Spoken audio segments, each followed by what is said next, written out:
আসসালামু আলাইকুম। সম্মানিত শ্রোতামণ্ডলী, আসসালামু আলাইকুম।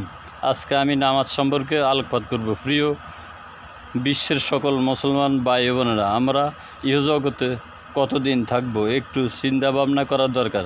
আমরা অনেকে নামাজ নিয়ে অবহেলা করে থাকি, এটা ঠিক না অবশ্যই। কারণ আল্লাহ পাক বলেছেন, ইন্না সালাওয়াতা তানহা আনিল ফাহশাই ওয়াল মুনকার, অর্থাৎ নিশ্চয়ই নামাজ মানুষকে অশ্লীল ও খারাপ কাজ থেকে দূরে রাখে। ঠিকমতো অজু, গোসল এবং পবিত্রতা অর্জন করলেই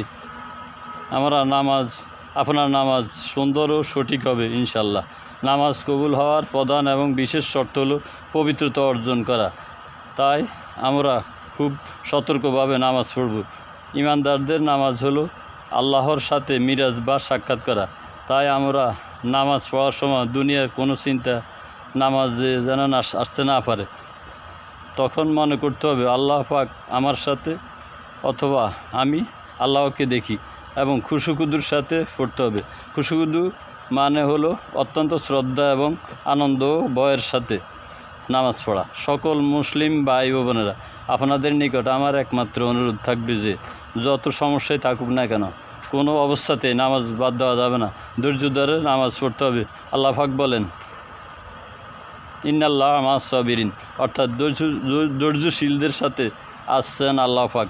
প্রিয় শ্রোতামণ্ডলী, আমার এই আবেদন আপনারা যথার্থভাবে উপলব্ধি করবেন এবং একা নামাজ পড়লেই হবে না, অন্যান্য ভাই বন্ধুদের বলতে হবে। আসুন আমরা সবাই মিলে নামাজ প্রতিষ্ঠা করি। আল্লাহ আমাদেরকে ঠিকমতো নামাজ আদায় করার তৌফিক দান করুক, আমিন। সবাই শেয়ার করতে ভুল করবেন না। নামাজের জন্য শেয়ার সকলের কর্তব্য। ধন্যবাদ।